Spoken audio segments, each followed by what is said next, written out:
Moms, I know divorce can be really messy, but selling your engagement ring can actually be quick, easy, and stress-free with Worthy. Worthy uses their expertise, technology, and connections to get you the absolute most for your jewelry with no hidden fees. Plus, just for my audience, Worthy gave me a special offer to share. When you sell your jewelry through Worthy, you'll receive a $100 Amazon gift card when your jewelry sells for over $1,500. Ready to move on from your ring? Head to worthy.com/moms to get started today. That's worthy.com/moms for the special bonus offer.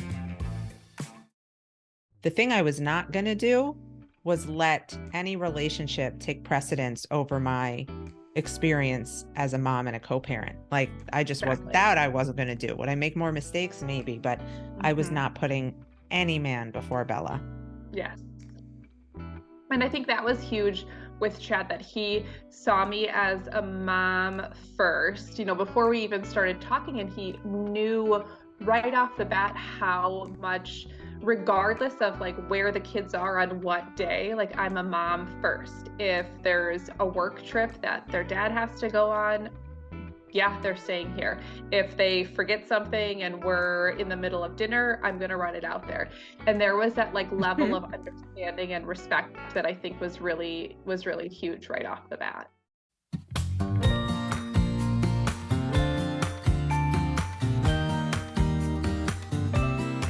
Welcome back to a brand new Moms Moving On series. We are talking all about dating after divorce, when to introduce the kids, blending families, how to tell the ex-spouses. We're covering it all in this series because you know what? It's time we did it. I want to introduce my co-host for this series, the beautiful and talented Jess Evans. She is my right-hand lady. She is my lead coach here at Moms Moving On. She is a certified divorce specialist and Moving On Method certified coach, co-parenting mama. I love her. I'm so glad to have her here. So let's give a warm welcome to Jess Evans. Woo! Jess will be my partner in crime. Jess will be my partner in crime for this series, and we know you're going to love it. So thanks so much for being here. Jess, we're doing it. How's it going? I'm excited. Let's get into this. It was like a little over a year ago. Dating after divorce. It was a little over a year ago where I asked you to do a podcast with me to talk about the book, and you clammed up and you were like, I don't know what to do. I don't want to do it. Now here you are, guns blazing. I know. I'm excited to get into this topic. Okay. So let's talk about you. I think people have heard enough about me, but like, let's share your divorce story a little bit and why this topic is relevant to you. Okay. So we can start at the beginning. We can start pre-divorce. As Michelle already knows, I was married young. And like, I know people say they were married young, but I was married at 18, which is like, I look back and I'm like, what were you thinking? Not only married young, but like married quick, on his lunch break, in the army, all the things. Was it a shotgun wedding? I was not pregnant. Okay. It was, oh my God, this guy loves me. I'm going to marry him. Okay. To be fair, at 18, you don't know shit about fuck. You don't know anything. And you were hopeful, and like, for sure. Round of applause for the hope. Okay. Yeah. I mean, and then it was like, now we're married and I'm stubborn. So like, we're sticking this out. Yeah. I know. So we were married for 5 years before we even had our first. So like we did it. Like, we probably shouldn't have been married as long as we were. But we made it work. We were really good friends throughout our marriage. Parenthood just kind of changed who we were as a couple. And I think we just kind of grew apart as we grew up, but we were married for over 10 years. So, I mean, not a total loss, 2 amazing kids, learned a lot about myself, but found myself divorced with 2 kids at 30. So dating was like the last thing on my mind.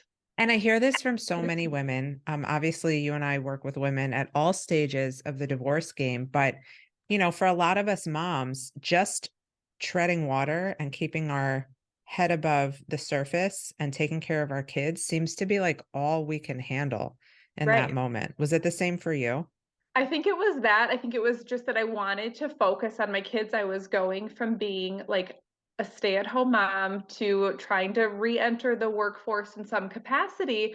But I think the hardest part too is that like Holden was starting kindergarten, and like I felt like I was walking around with like a giant D for divorce in my head. Like the thought of dating when all I saw were families, I was like where would I even start? Where would Yeah. I start dating when all of my friends are married?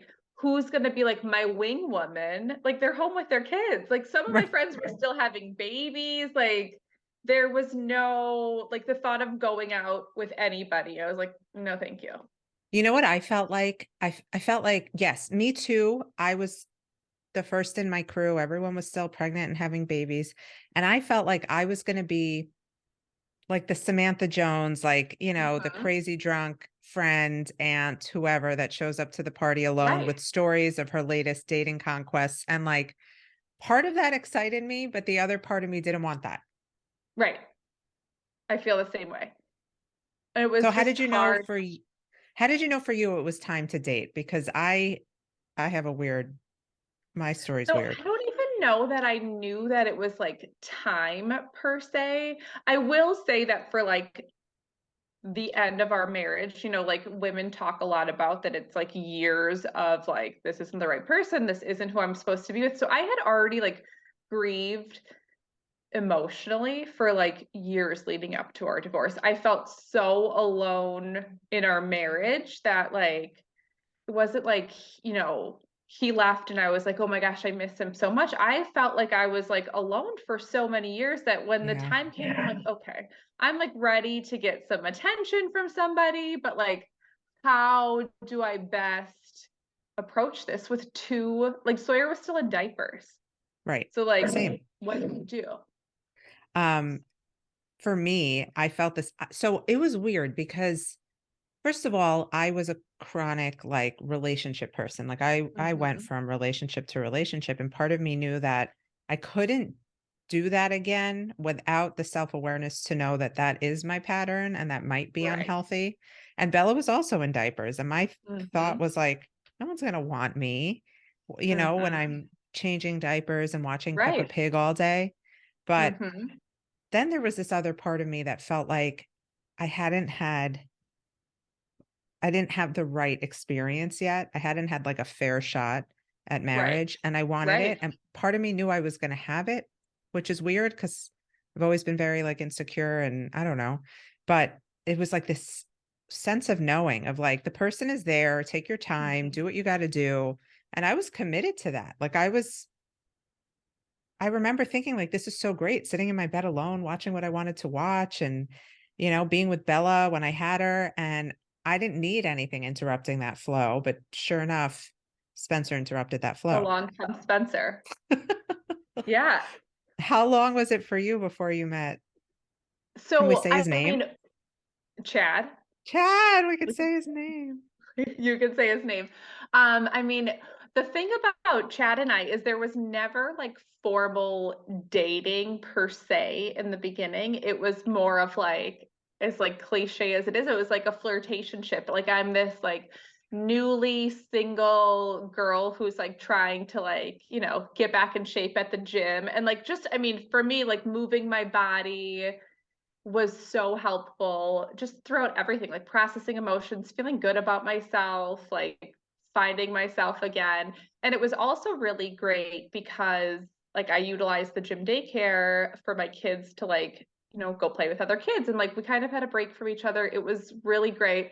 And then along came Chad at the gym. And I'm like, I remember sending a picture to my cousin and he was like on the stairmaster and she was like, oh my god, look at his calves. And so I didn't know his name, like we only called him calves, like that was what we called him. To this day my cousin still calls him calves for fun. So I was like, oh my, like he is like good looking, he's in good shape, whatever. I like, fantasized about things. And then like we would work out at the same time, and he approached me. Well, he'll say that he approached me and I ignored him, which I had my headphones in, like I was listening to music.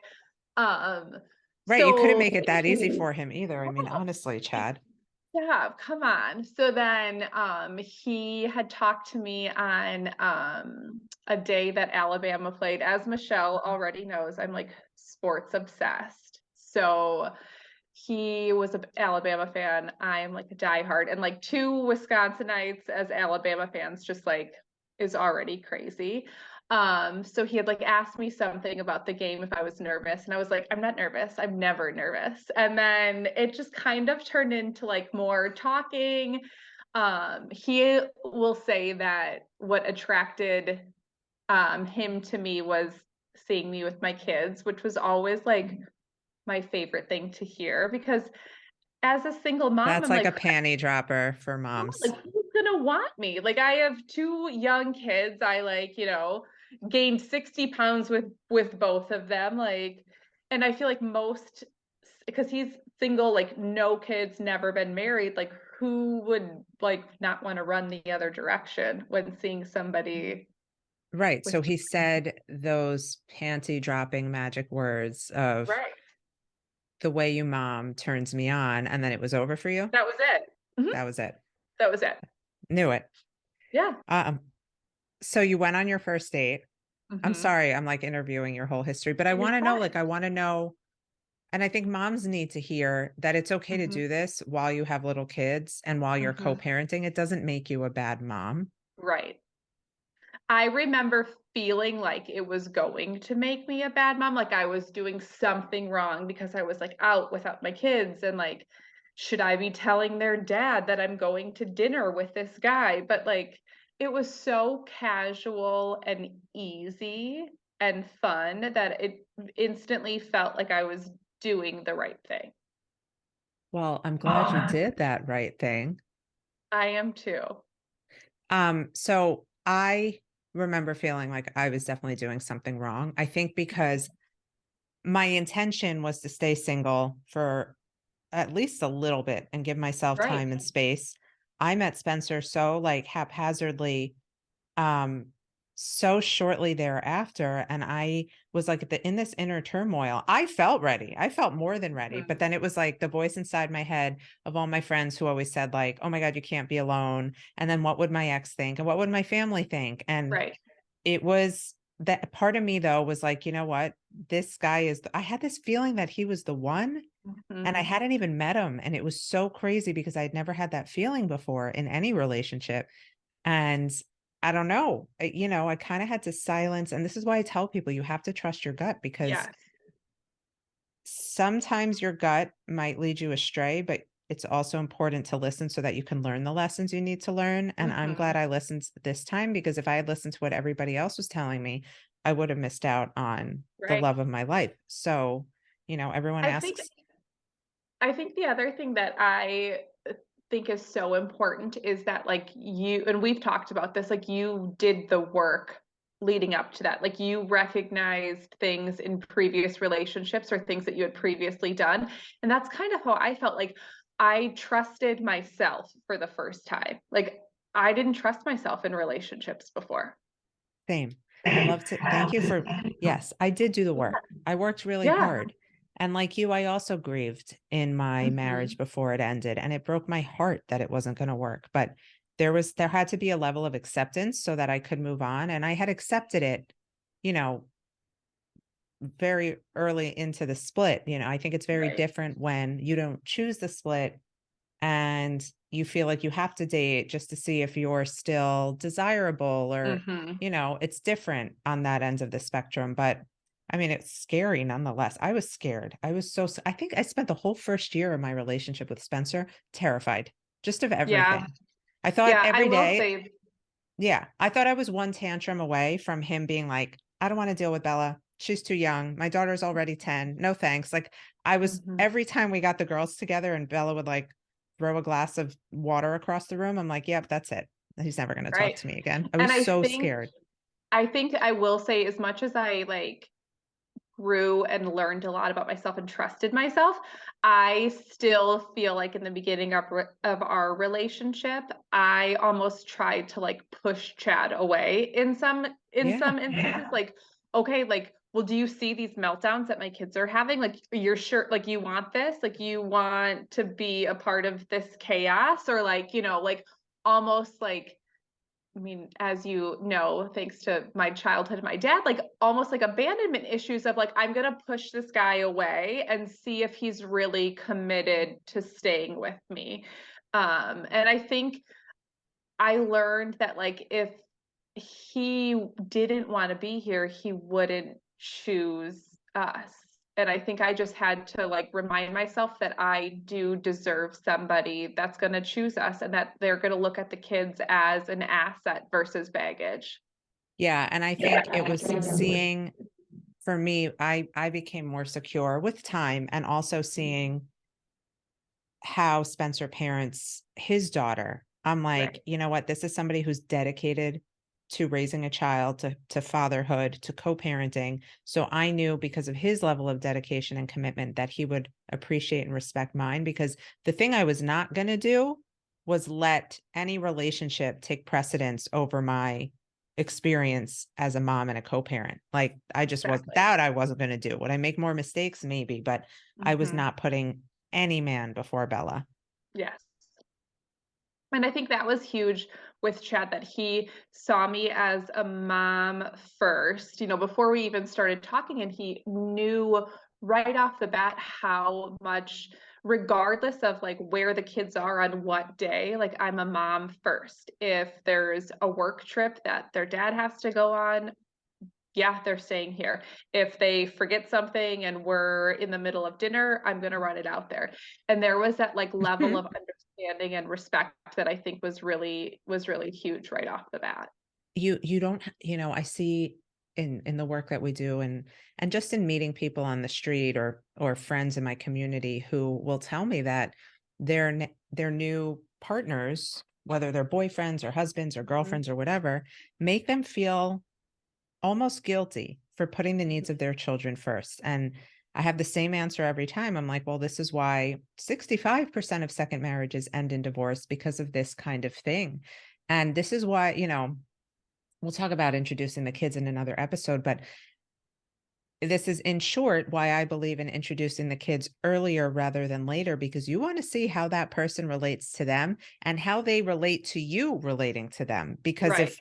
if they're going to make you feel like you're doing something wrong by leaving dinner early to bring the headband, as I had to do Hmm. 600 times when Bella was in Yeah. her headband phase, like, that's not for me then. Right. No, and I think that that was something right off the bat that was like a non-negotiable for me. And it just kind of worked out. And then to kind of touch on like the introducing early, I think what's hard is that like for us, the kids were so little. They were already so, you know, they were adjusting to spending time between my house and dad's house, that I didn't want to be like, oh, here's my boyfriend, but I wanted them to like, I wanted to see how we interacted with the kids. Yeah. So as like cliche as it is, like when Chad was first introduced to the kids, it was more of like, this is my friend. You know what I'm saying? Like they were at an age where they couldn't really comprehend like boyfriend versus dad versus friend versus whatever, but it was really important for me to see how he interacted with them, and it was like a hit from the beginning. So that was good. A hit. Well, yeah, it is easier with little kids because they don't understand the dynamics of relationships, right? And you could say, this is my friend, this is the person who delivers the mail, this is the Right. guy from the park. It's definitely different as kids get older. But okay, so I have to ask, Yes. that first time when you were feeling sexy. Like we're like sex or just feeling sexy. Sex, well, you're always sexy, so I know you're always feeling sexy, but like sex level from 1 to 10, 1 being totally cool and normal, 10 being horrifically awkward and terrifying. What was it for you? Honestly, I'm gonna back up just a sec to let you know that it was like Chad was the most patient person with me, because I'm like, first of all, you have like abs and I have stretch marks. Like, I just got done breastfeeding. Like, I don't know how I feel about this. So, I mean, we didn't sleep together for like a year. It was like almost like a solid year. Damn, girl. Good Yes. for Chad. Seriously. But when it happened, it was great. Like, and I'm not just saying that to like, So you were already comfortable with him. so comfortable with him. I trusted him, which like old me, like teenage me, like no. So that like I trusted myself that I was making the decision, and it was more than just like having sex with him. Like there was that really strong connection at that point. Okay, well, I love to hear that because A, I did not wait a year. I'm not giving you more details than that.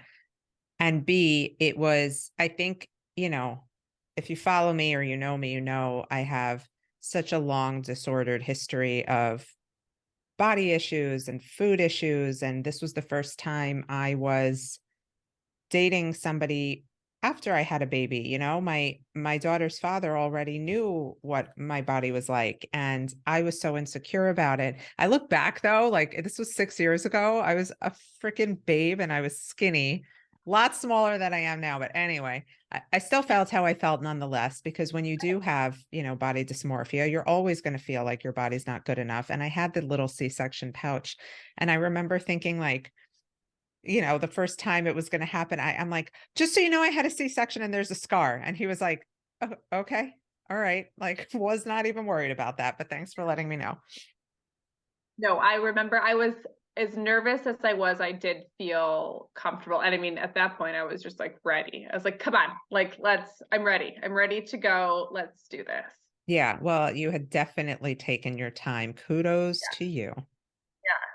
Yeah. So what would you say? Because we have to give some tips here. If you are speaking to the recently separated or divorcing mom who is ready to just get back out there, what do you think is the first tip she needs to hear? I would say that she's worth it. I think that Ooh, that to me is like just like trust in yourself, trust that you deserve the world in a sense, like as cliche as that can be. I mean, you don't leave a marriage where you're unhappy and there's fighting or whatever there is to then settle for somebody when you're starting to date again. I could not agree more. I think that like you have to know, I think the biggest mistake we all make before divorce is we date and we go out there and hope this person likes us. And I think the perspective shift is exactly what you said. Like you're worth it. And the idea should be, are they good enough for me? Not, am I good enough for them?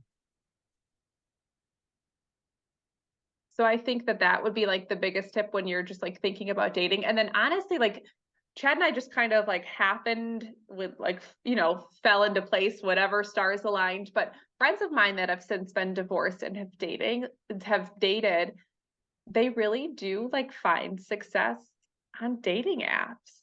Yeah. It's not uncommon. Good way to weed out some of the bad ones, maybe have some entertainment to send to your friends along the way if it's, some crazy guy on the internet. But I think you can really find your person. Yes, you do have to be selective and careful, I think, too. I was on a dating app and it was a little wild for me. Granted, I only used it for a week before I was like, fuck this shit. But it's hard.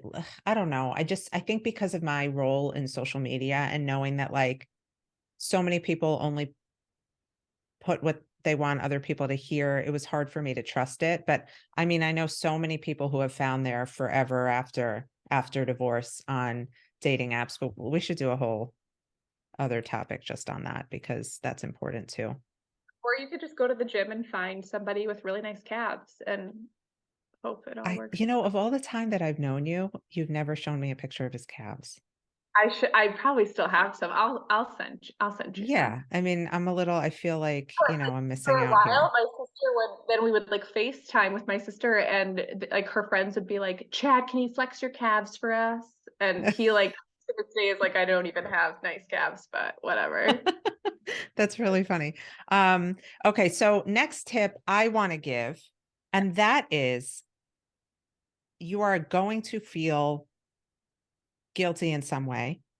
Quiet that noise and help yourself by not telling anyone about your plans. Don't start, everyone's going to have an opinion. Everyone who you share information with is going to feel like, they have the right to comment and give you their opinion. And if it's going to upset you and you really just want to do things for yourself to see what feels right, enjoy your date and keep it close to the chest. Like, you don't need to start telling everyone, I'm dating after divorce. What do you think? Oh my God, because you're bound to hear some things you don't want to hear. Totally. Did you have people in your life that were like, slow the F down? I don't necessarily know that they were like slow down, but it was kind of like be careful in a sense of like I think that there were like apprehensions because Chad's like younger than me, never married, never kids. Like I think they were just wanting to make sure that I was like protecting myself given my history before. But they didn't know all the work that I had put in on myself. Exactly. And that's why, like, people don't know what you really go through in your head, in your life. And so that's the biggest tip I can get, because you're going to if I listened to other people's opinions, I never would have gone out with Spencer. Mhm. Right. We wouldn't be Okay, here. let's round it out. One last thing. Newly separating or divorcing moms need to know about dating after divorce.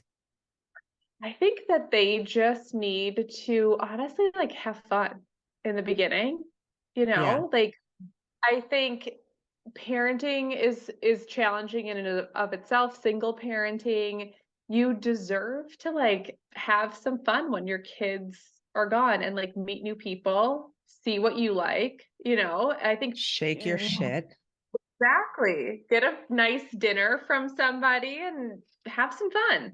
put some lipstick on, feel like a woman again. Totally. Um, I will say, and I think this has to be said, and this is a tip that you can take or not take. You, a lot of people ask, do I have to wait until I'm divorced to start dating? In the emotional sense, I don't think you do.